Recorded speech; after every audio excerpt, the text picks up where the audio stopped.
That's great to see, and really happy to hear. Not surprising given some of the stories you've shared already but glad to hear that. Do you have anything that has been learned from those surveys, or are we still in early days? It's still being rolled out, but I think what's in the early stages, what we have seen in being able to do that analysis for both employees and for contingent workers has proved to be very valuable, because when we have our contingent worker population in that light industrial space that is churning so quickly, trying to understand that early experience of both an employee who's getting a ton of fanfare from the extended HR organization and a contingent worker who isn't getting that same love, right? Being able to provide that experience for them and kind of shape that early onboarding and orientation experience to get them to stick around a little bit longer, right? Even if they go from sticking around for 30 days to 60 days, there's productivity margin to be found there, right? And so that has been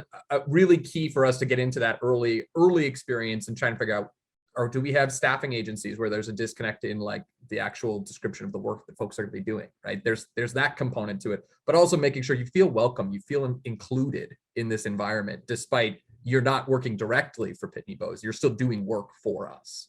So that piece that you brought up about, DEI earlier, Al, really resonated, because that inclusion piece, I think, is where we've actually had the most success with our contingent workers, despite not always having the data elements around, diversity and representation that we're looking for. We've wrapped our arms around the inclusive piece. You're here, you're doing work for us, regardless of the capacity. We want to make sure that we're giving you a good experience.